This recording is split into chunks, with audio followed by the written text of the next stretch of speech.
This is the third time in my life since I began any kind of public teaching ministry. This is the third time that I have intended to teach on the Sermon on the Mount. And the first two times, never got there, never did it, never happened. We were going and we were right there and we're going to start, and then never happened. That was the end of that. So that's happened twice, two times. I think the last time was because of COVID that happened.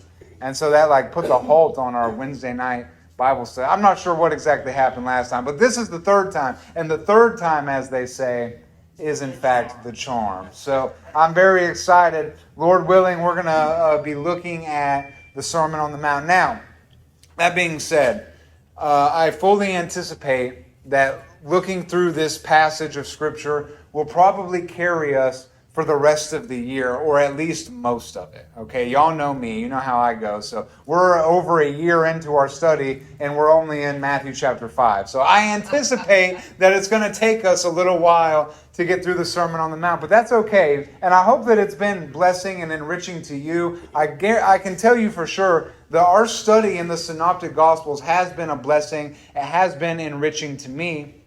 And today, we might not get too far actually into the Sermon on the Mount itself, because I want to introduce the topic. I want to introduce what is going to be for us undoubtedly a very long and fruitful study as we walk through Jesus' probably most famous discourse, one of the most famous discourses ever recorded in all of human history. So, that being said, the Sermon on the Mount consists of 3 chapters of the Bible. Who can tell me what the 3 chapters are? Matthew 5. I don't know, 6 and 7. I don't know. 5, 6, and 7. Very good. Yes, that's right. So Matthew 5, 6, and 7 is the Sermon on the Mount. That's 111 verses. So 3 chapters, 111 verses. And the truth is that this might not be a huge passage of Scripture, but it is a powerful passage of Scripture. The content that is found in these 111 verses has the power not only to transform individual lives, but to transform entire civilizations. In fact, there's a quote from Harry Truman, President Truman, as it were, and he said this. He said, "I do not believe that there is a problem in this country or in the world today which could not be settled if approached by the teaching of the Sermon on the Mount." The Sermon on the Mount is one of the greatest, as I say, discourses in all of human history. And what's interesting about the Sermon on the Mount is the Sermon on the Mount doesn't tell us anything at all about how to be saved. The Sermon on the Mount doesn't tell us anything at all about the death or resurrection of Christ. It doesn't say anything at all about justification. It doesn't say anything at all about being born again or any of this kind of stuff. The Sermon on the Mount doesn't talk about that at all. The Sermon on the Mount mostly is moral teachings that are given by Christ. How we should live, what a life of godliness looks like, how we should perform our religious duties, how we should live, how we should interact with one another. But it's more than just kind of abstract moral teaching, because when you start to break it down, out of the 111 verses, more than half of those verses are application. Taking this moral truth that is being taught by Jesus and then Him telling us, now this is how you actually live that out. This is how we live out these principles that He's talking about. So what I would like, as we go through our study of the Sermon on the Mount, I'm going to do the best I can to make a point to make this whole study very practical. I don't want to just look at abstract truth. I want to know, how can we take these passages and live them out in our lives, in our community, in our families, in our churches? How can we live the things that are being taught by the Lord? That's kind of my focus and goal as we progress through. Hey there, sister. She made it. Very good. We're in Matthew chapter 5, Miss Barbie. Grab some food if you'd like some food. So, just a brief outline on the Sermon on the Mount. Sermon on the Mount, a bit of an outline, because it's like I say, there's a variety of different things that Jesus addresses. Now, the Sermon on the Mount begins with something that most of us are familiar with. How does the Sermon on the Mount begin? With the Beatitudes. With the Beatitudes, right? Very good. So that's the beginning, and that's the first. The Beatitudes particularly are about 11 or 12 verses. But even more generally than that, it's the blessedness of Christ-like behavior, right? So that carries through for like the first half of chapter 5. And then the second half of chapter 5 really begins to talk about the spirit of the law.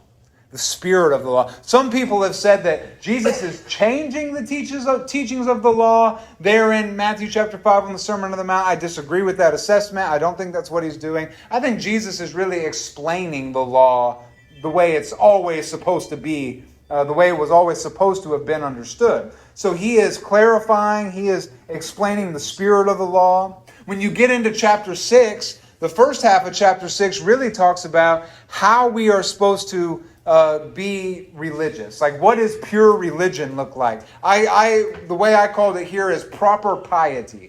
So the beginning of chapter 6 tells us what proper piety looks like. How are we to fast? How are we to pray? How are we to give? How are we supposed to do these religious acts, these things that we do as religious people? What's the correct way of doing it?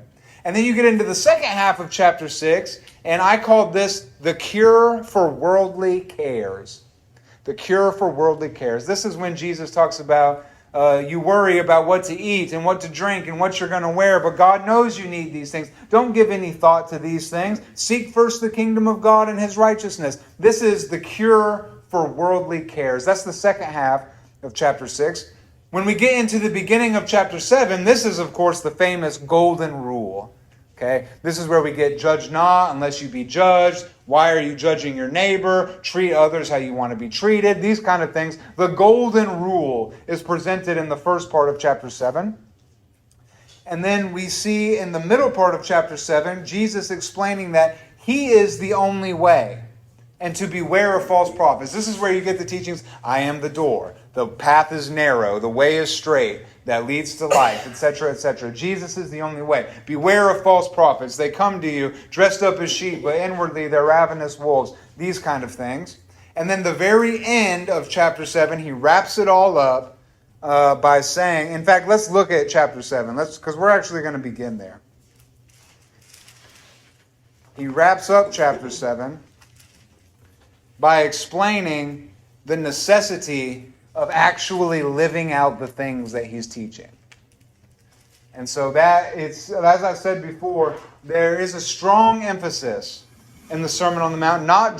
He's not speaking just to be some great orator. He's not speaking just to hear himself talk, as it were. But there's a real emphasis on we must live these truths out.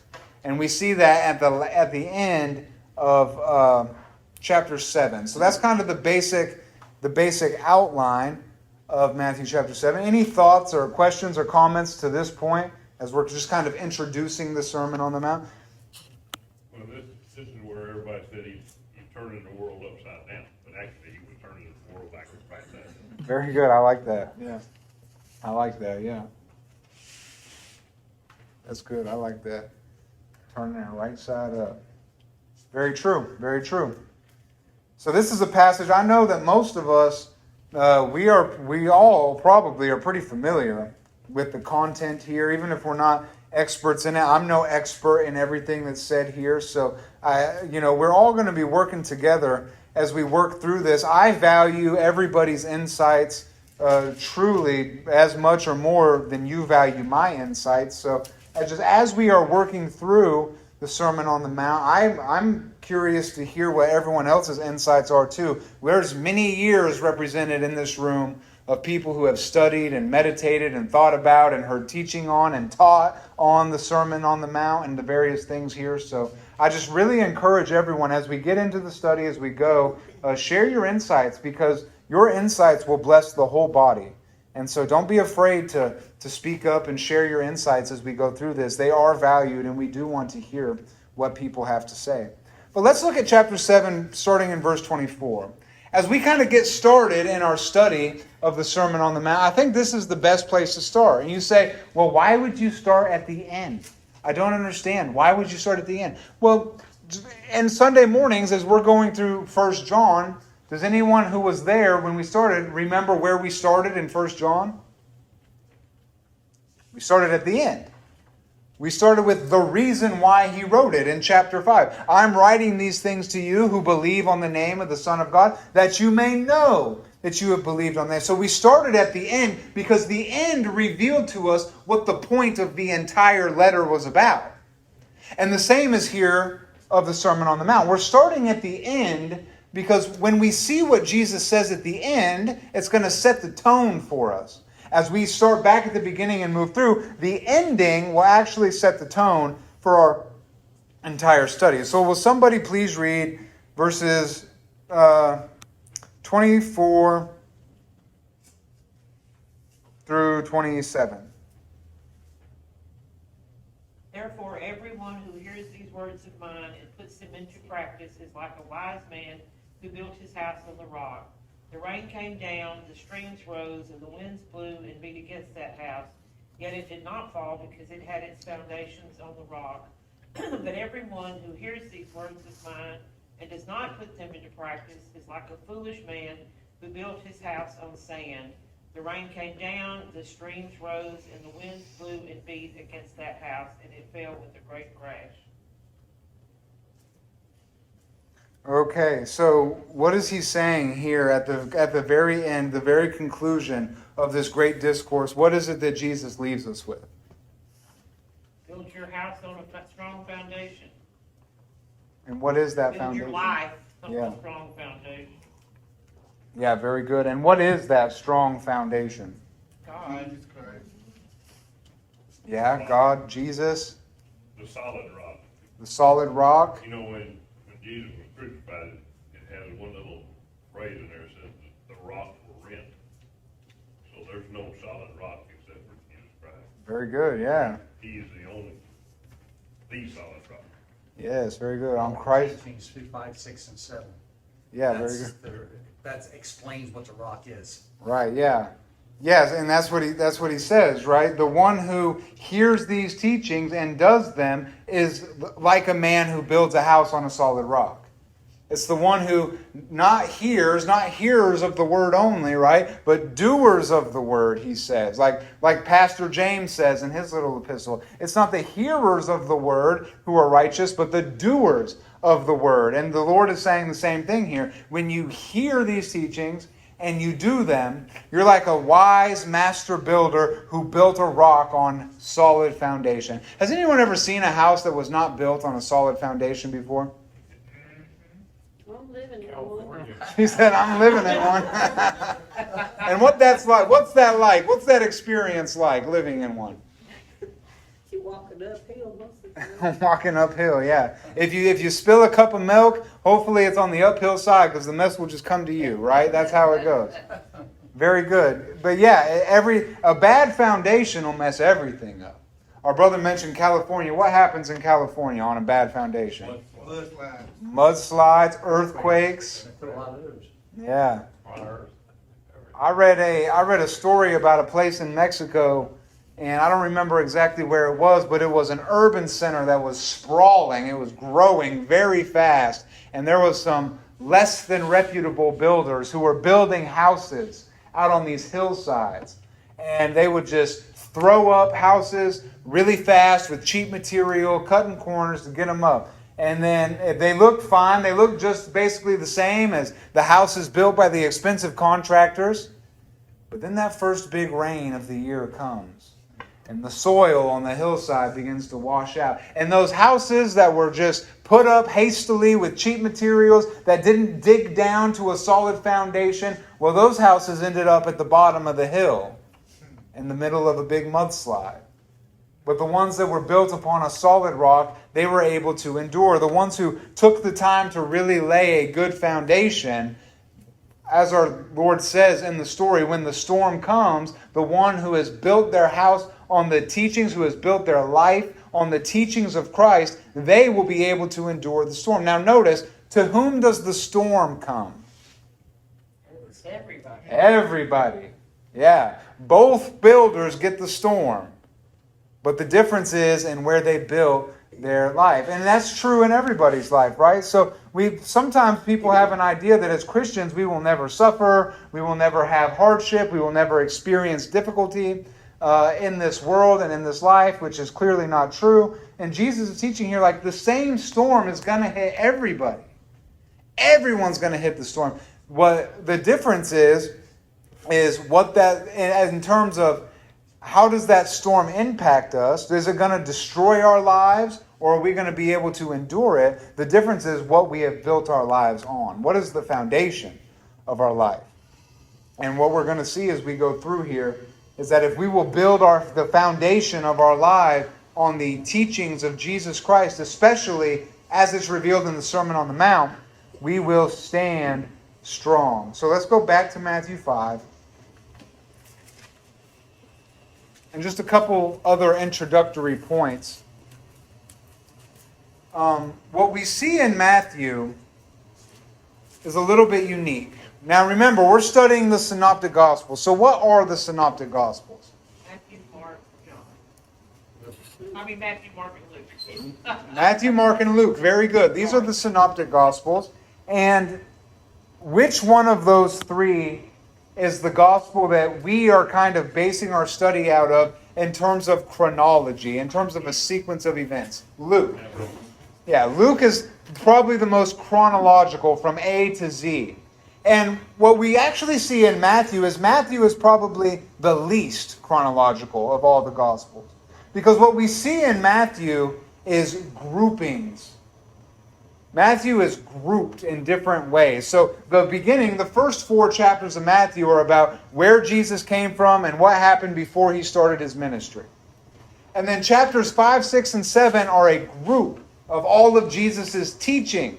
They're grouped together in these chapters. And then when you get into chapters 8 and 9, his miracles are grouped together. So already we have seen, as we are progressing through the Synoptics, in Matthew, we started off early, but then when we got to the miracles in Jesus' early ministry, we were jumping over into Matthew chapter 8, Matthew chapter 9, moving along in this way. When we started talking about when the Pharisees accused Jesus of being filled with Satan and all this stuff, that was going on in Matthew chapter 12, which is another group of conflict that's happening. So, and we see that all throughout Matthew. Matthew is kind of grouped thematically. It's not presented from A to Z, but there's themes in Matthew.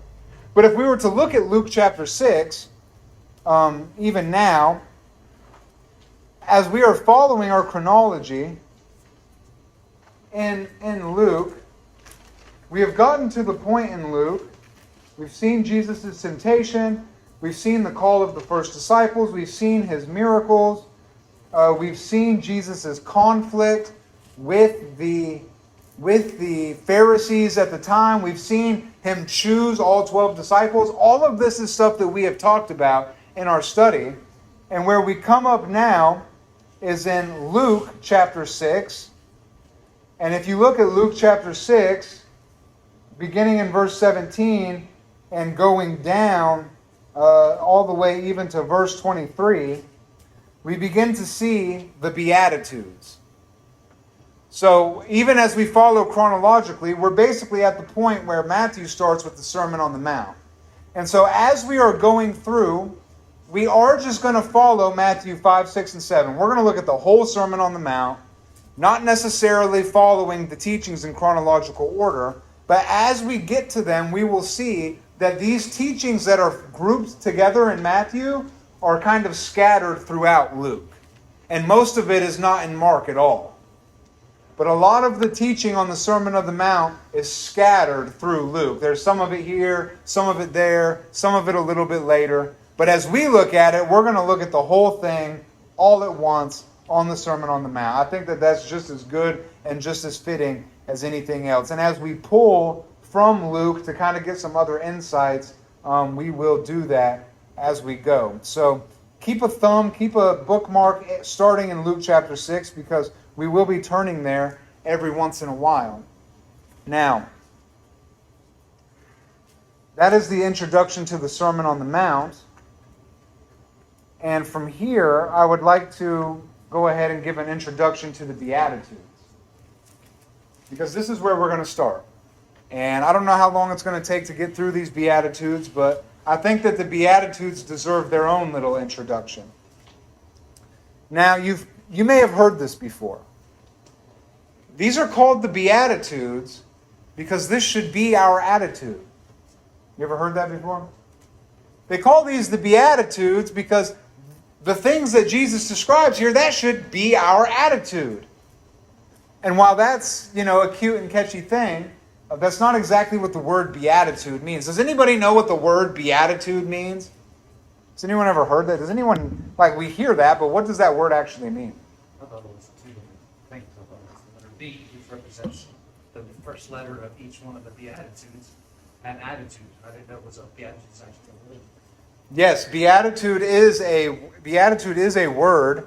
It's actually a Latin word. It comes from the Latin. There's a very simple reason why these are called the Beatitudes. It's nothing like crazy spiritual, but it is such a big part of what we think about. So the word beatitude, it comes from the Latin word beatitas. Okay, beatitas is how you say it in Latin. And the word beatitas simply means blessedness or happiness. Okay, it means blessedness or happiness. So the word beatitude speaks of a supreme blessedness. The word beatitude is as blessed can be. The word beatitude is happiness that is beyond reason. That's what beatitude means. It's blessing and happiness. That's what the word means. And the reason why this is called the Beatitudes is because if you were to look at a Latin translation of Matthew chapter 5, the word everywhere where it says blessed are the poor in spirit, blessed are those who mourn, blessed are the meek, etc., etc., the word in Latin there is the word beati, which comes from the word, of course, where we get beatitude, and it just means blessed. It means blessed. The word beatitude means blessed. And the reason why it says that is because that's what Jesus is saying. Blessed are the poor. Or you could translate it, happy are the poor, right? And of course it comes from the Greek word that means the exact same thing. Blessed or happy. So that's where the word beatitude comes from.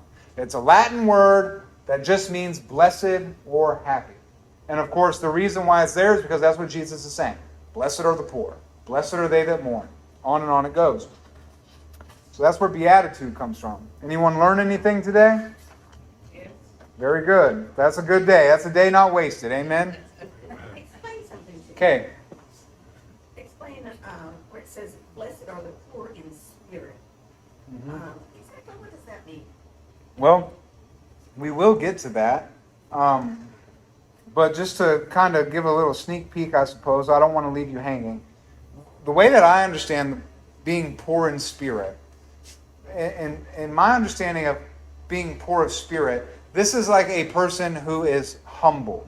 This is a person who is impoverished spiritually, as in they recognize their need and their dependence upon something that is greater than themselves. Particularly, we realize our dependence on Christ, right? We recognize our spiritual dependence on Christ. We are not capable, we are not rich spiritually. We don't think that we are content and can do our own thing spiritually. To be poor in spirit is to be of humble spirit, of humble attitude, living a life of dependence upon God, where you recognize your need and you seek to fulfill that need in God alone. So that's how I understand poverty of spirit. I was always told that the Beatitudes is really how God looks at the situation or our condition. And in our natural human being, we don't look at it that way, bless us. But God's telling you this is how He sees it, how He can use it. So don't, if you look at it the way God does, Yeah. then you'll be able to be blessed. Yeah, absolutely. And that's really great segue kind of into my next point as we introduce the Beatitudes is there are many ways that these things can be understood. I don't think that there is any one way to understand what it is that Jesus is teaching in the Beatitudes. You can understand these things in many ways. And I promise you, if you go on the internet and you type in commentary on the Beatitudes or whatever, and you can look at 100 different commentaries on the Beatitudes, and you will see 100 different explanations of the Beatitudes. Now, not every understanding is as equally valid as any other. However, I don't think that there's just one way to understand all these things. You know, the Lord's teaching is rich and deep, and there are many ways to understand it. For instance, we can understand the Beatitudes as being just general exhortations to patience. Saying, Christians, followers of Christ, be patient as you endure hardship. As you endure poverty, be patient, for there's a reward on the other side. As you endure mourning, mourn in a way that is patient and expectant for the hope that's on the other side. Be meek and patience and expectation. Endure persecution with patient expectation of the reward that is on the other side. And so on and so forth. Because as our brother pointed out, what we see in the Beatitudes, and as Charlie even mentioned earlier, you know, people say this is Jesus turning the world upside down. Well, part of that is because he's saying all these characteristics which we look at and we would say, that's not very blessed. Oh, you're poor? That's not very blessed. Oh, you're mourning? That doesn't sound very blessed to me. Oh, you're being persecuted? What? And you think about the idea of mercy. Mercy was not highly valued in the Roman Empire, right? So we're looking at this and Jesus is saying, you're blessed. And the world will look at this and say, like, you're under a curse. Like, so Jesus is kind of flipping the script. But it's possible that he's saying, just endure this with patience. We can understand it that way. We can understand the Beatitudes as a description of the perfect character of Jesus Christ himself. An attitude that we should seek to emulate as believers. Jesus models for us what poverty of spirit looks like, what it looks like to mourn, what it looks like to be meek, what it looks like to be merciful, what it looks like to endure persecution. Jesus is our perfect model of these things. And so we can see his character in the Beatitudes and seek to live that way. We can see the Beatitudes as character traits of mature Christians. This is what mature Christianity looks like. A mature Christian is a person who is poor in spirit. It gives us something to strive to. A mature Christian is a person who is merciful. So we can look at these as characteristics of maturity, as characteristics of who Christ is, as general exhortations to endure hardship with patience. And there are many other ways that we can understand it too. And I'm sure you've heard many, you've seen many, you've thought of many yourself. And I just would say going into it that I don't think that there's any like one perfect understanding of the Beatitude. I think the Lord's teachings are rich enough and deep enough and that they can be understood and applied in many different ways. Now, that doesn't mean that everything is right, because sometimes things are just wrong, but it doesn't mean that there's only one way of being right either, if that makes sense. Any thoughts on that? He is demonstrating that he's the one who has authority by saying these things. So, I want to say, even though he's not saying that he is God at this particular interlude, he is saying that he has the authority. So, because we're in situations all the time where, how can God help me? I'm going through all this stuff. You go back to the Beatitudes, there's got to be one that fits in your life at that time. For sure, yeah. For sure. God looks at you and says, I love you. Don't worry about this. Mm-hmm. Absolutely. Absolutely. So, there are many different ways to look at it. And as I've been looking at it lately from a particular perspective, and I'm going to probably be teaching it from a particular perspective. So as I'm teaching through the Beatitudes in this time, I'm going to be looking at the Beatitudes like this, and I'm going to be presenting it like this. I believe that the Beatitudes, among other things that we've already said, I believe the Beatitudes represent Christian virtue. That when we look at the Beatitudes, we see what Christian virtue looks like. And that as we live virtuously according to what the Lord says in the Beatitudes, that we will experience blessedness not only in eternity, but in our life now. That as we live lives cultivating this kind of godly virtue that is found in the Beatitudes, that we will experience abundant life and blessed life and happy life, regardless of our circumstances, not only in eternity, but now in time. That as these things are developed in us and as we make these godly virtues part of the habits of our life, that it will result in a blessed life. Now, in order to explain kind of what I mean when I say this a little bit, I'm going to have to take us on a little bit of a journey real quick.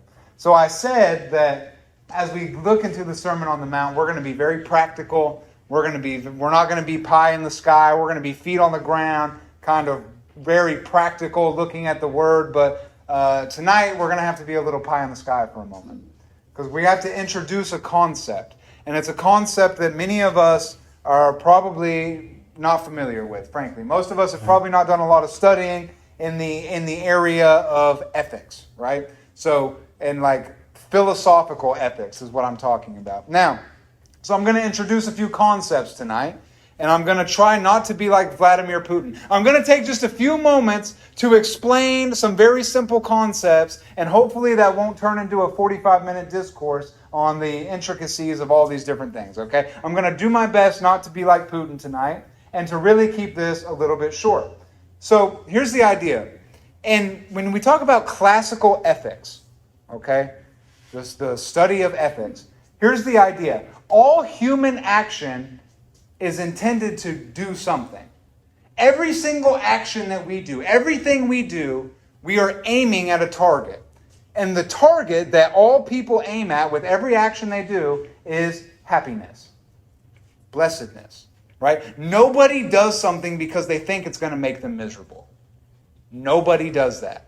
Every action you take, every willful action you make, you are doing it because you think it is going to result in your blessedness or in your happiness. Even if it's a short-term pain. Like, why would you take a cold shower?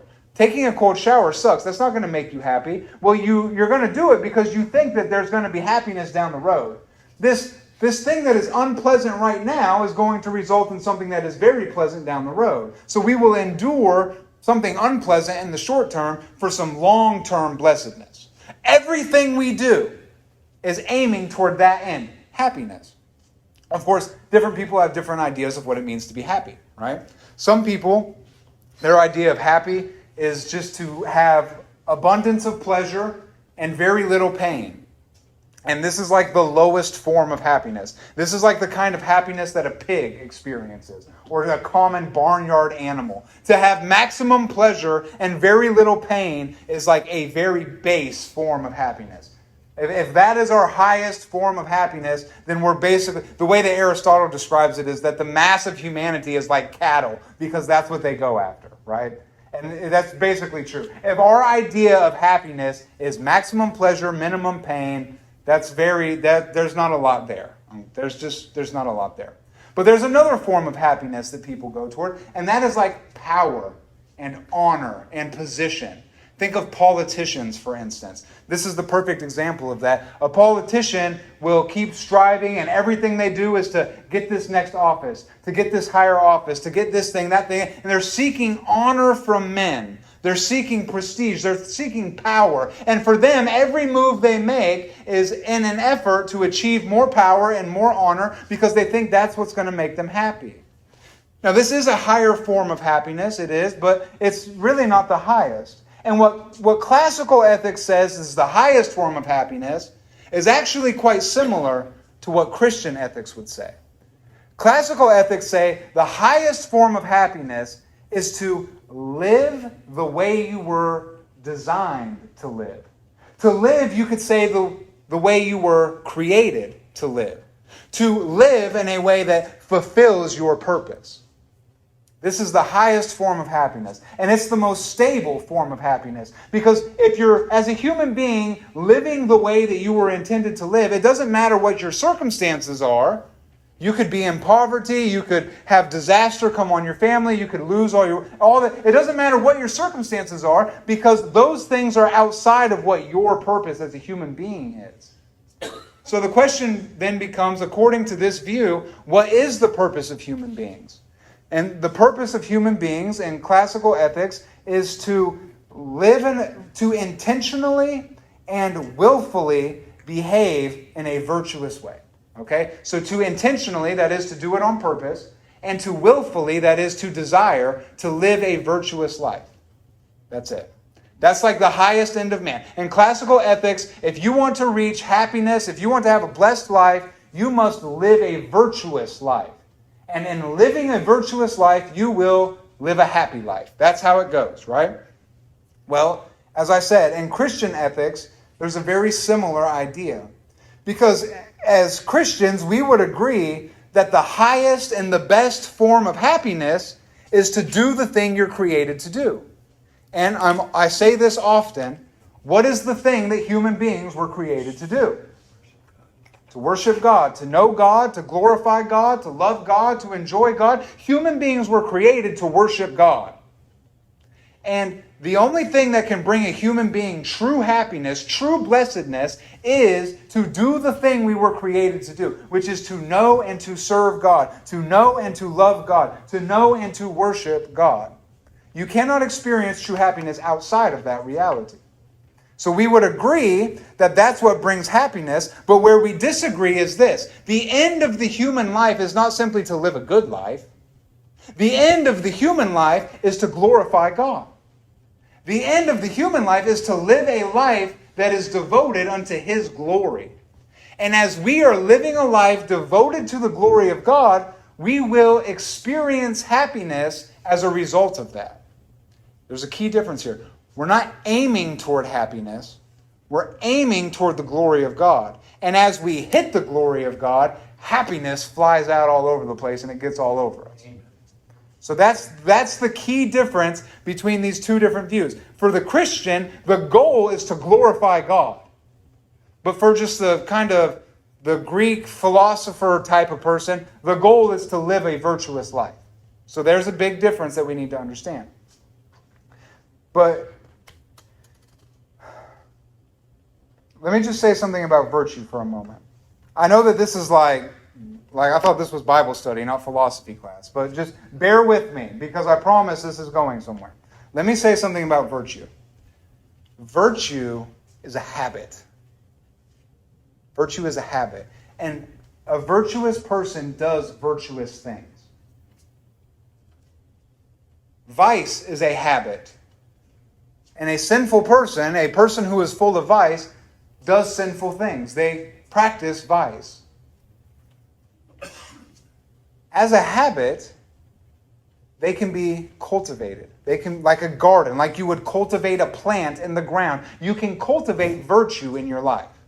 And you can cultivate vice in your life. I'll give you an example. I had a bad habit of staying up late and sleeping in late, and starting my day late, and everything was late. So now I'm staying up late, waking up late, starting my day late, and I had this real bad habit. I had cultivated a bad habit in my life. And I said, this is not a virtuous habit, and I need to change this. So what did I do? I set an alarm clock for 4 o'clock in the morning. And I started waking up early. And yeah, it sucked at first, but as time went on, I cultivated a habit where I woke up at 4 o'clock in the morning. And now I will wake up at 4 o'clock in the morning without an alarm clock. That wasn't my habit before, but I just started doing it. And I cultivated a new habit. And now it's just a part of my life. And it would be very easy for me. In fact, I'm backsliding as we speak, because I find myself sleeping in till 6 o'clock, 6:30. I'm backsliding because I've been cultivating this kind of lazy spirit within me again, where I'm not waking up early. I'm just, a little more slumber, a little closing of the eyes as I'm waking up. And that is a habit that I'm cultivating right now. And I got to cut it off, or I'll be right back where I was in vice and sloth. And I don't want to do that. What is my point? I'm saying that virtue and vice are things that we cultivate in our lives. They're things that we develop. You're not just born a virtuous person. That's not how it works. And you're not even necessarily born a terrible, sinful person. We are all sinful, of course, but like nobody is just born in the darkest dregs of sinfulness. It takes time to get there. Nobody just wakes up one day as a child predator on the internet. That doesn't happen. It takes time. It takes the cultivation of vice in your heart and in your life. Hours and hours and hours of practicing vice to get down to that point. And in the same way, we can build up and be virtuous in that way. I just wanted to mention that when I speak about virtue, because I want to say something now about the Beatitudes as virtue. So we have talked about the basic idea, the contrasting ideas. One idea says virtue is how you live a happy life. And the other idea says that worshiping God is how you live a happy life. And where do these things meet? So this is from the Christian perspective. Listen to this very carefully.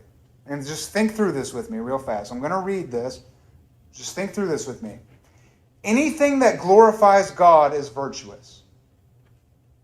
So if we do something in our lives that brings God glory, that is a virtuous action. Because it is virtuous to give God glory. When we glorify God, this results in blessedness or happiness. So anything that glorifies God is virtuous. When we glorify God, the result is happiness. Therefore, whatever is virtuous results in blessedness. Whatever is virtuous will result in blessedness. Whatever is virtuous, whatever glorifies God, will result in a happy life for us. Okay? This is called a logical syllogism, so just hang with me. Hang with me. I know this is not the most entertaining stuff, but hang with me. It's important. If that which is virtuous results in blessedness. So if it is true that when we are virtuous, we will be happy, if that is a true statement, and Jesus says that these particular characteristics will result in a blessedness, then the characteristics that Jesus says are virtuous. Thus I conclude the Beatitudes are virtuous. All right, you follow me on that? If it brings God glory, it's virtuous. Bringing God glory leads to happiness. Anything that's virtuous will lead to happiness. Jesus said that these things will lead to happiness. Therefore, these things are virtuous. Okay? That's following a train of logic. And that's from the Christian perspective. But even from a non-Christian perspective, even if you're not a Christian, even if you don't believe you don't believe that Jesus is the Son of God, you don't think you need to repent, even from a non-Christian perspective, we would say that virtuous living leads to happiness. And that these things that are said here, they are said to be blessed. They are said to lead to happiness. Even most people who are not Christians will at least talk about the Sermon on the Mount as though, well, if Christianity was only the Sermon on the Mount, then I wouldn't have a problem with being a Christian. Even atheists say stuff like that. Think about Gandhi. If all that Christianity was the Sermon on the Mount, then yeah, I'd be a great Christian. So we look at this, most people will say that Jesus was a great and wise teacher. Most people will say that the Beatitudes and the Sermon on the Mount is great and that we should live that way. So if that's true, if these things are blessed and they lead to a blessed life and virtuous living leads to a blessed life, well then guess what? All of these characteristics found in the Beatitudes are virtuous. It leads to the exact same conclusion. And why am I so meticulously going through this? I'm trying to demonstrate the position from which I'm going to be teaching the Beatitudes over the next couple weeks is that the Beatitudes represent Christian virtues. And that as believers, we can take these Christian virtues and begin to cultivate them in our lives. And as we cultivate these godly virtues in our lives, what we're going to see in real time is the level of blessedness and happiness, true happiness. True happiness, not like the 5-year-old who gets a candy necklace happy. I'm talking about true joy, unspeakable and full of glory. We will notice our blessedness, our happiness increasing as we cultivate these virtues of the Beatitudes in our life. That's the reason why I'm painstakingly do this. And what I'm saying is, it doesn't matter if you're a Christian or if you're not a Christian. It doesn't matter. Because if you will begin to live this way, you will notice an increase in your life. Now here's the catch. Only Christians can actually fulfill these things. You kind of have to be a Christian in order to cultivate these virtues because they're Christian virtues, but that's beside the point. The point is that they are virtues that will, in fact, lead to an increase of blessedness in our life. Now, I know that was probably not what you came for. But everything that I just said right there, I really believe was extremely important. And if we just think about those things, and you may just accept it without, you might just accept what I'm saying is true, and that's great. But if the more we ponder these things, I really believe it will have a great result. So, as I kind of come to a close here, what I've sought to do today is to introduce the Sermon on the Mount, to introduce the Beatitudes, and to establish, to prove logically that the Beatitudes are Christian virtues. And then as I'm teaching these things and as we're exploring them together, the perspective that I'm going to be bringing to the table is that as we cultivate these attitudes in our lives, it will result in blessing not only in eternity, not only in the future, not only far away in heaven one day, but now, in this life, right now, we will experience an increase in blessedness, and we will fulfill what the Lord said at the very end. The one who builds their house on the rock, who hears these teachings of mine and lives according to them and applies them, is like a wise man who built his house on the rock. Because when the wind comes and the waves rise and when the storm blows against your house, it will not fall. And so that's all I really have as far as this introduction goes. I know that was a lot there. But any closing thoughts or comments or questions or anything as we kind of come to a wrap here? I do have a question. We're studying the fruit of the Spirit. So how does that, is the fruit of the Spirit love, joy, peace? Are those some virtues too? Yeah, I think you could say. They're co-mingled. I mean, they just fit. It seems like they would be virtues as well. For the results. They just fit together with what the Beatitudes are saying. Because without Jesus in your life, you can't have, he said, you can't have the fruit of the Spirit. Yeah. And the fruit of the Spirit are laid out in the Beatitudes. It also says work out your own salvation. It didn't say work for your own salvation. Yeah. It said work it out. So you need, like the lift weight lifter, you pump weight, strengthen his muscles, so that's working out. It's not working for him. Very good, yeah. Yeah, I mean, I would tend to agree. I think you could describe the fruit of the Spirit as being virtues as well. Yeah, I would say that. It's not something that I've really focused on, so I would have to really think through my answer. But I would tend to agree with Charlie that these things really are all very interrelated. But you can't have fruit on the tree if you never water the tree. Yeah. If you are not practicing virtuous things, if you are practicing vice, the Spirit isn't going to be able to let you bear much fruit. That's good. That's good.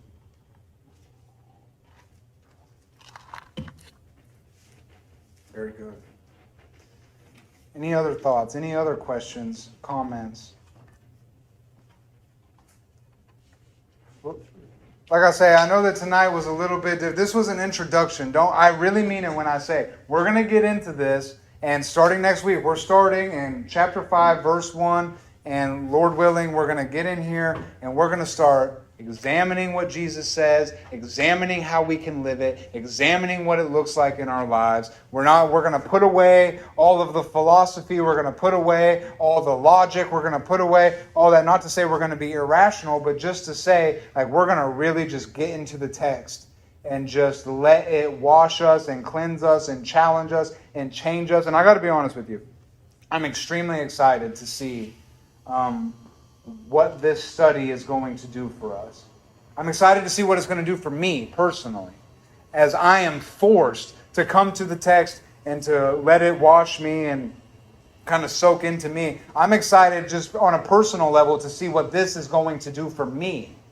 And I'm very confident that as we study this, as we work through this together, as we learn how to really apply these things in our lives together as a church, that it's going to make a huge difference in our lives, in our families, in our church, in our community at large, as we begin to examine these things and say, how then shall we live? And that's the goal. That's the goal. So, if there's no other questions or comments or anything of that nature, we're going to go ahead and close tonight. And Brother Charlie, will you close us in prayer?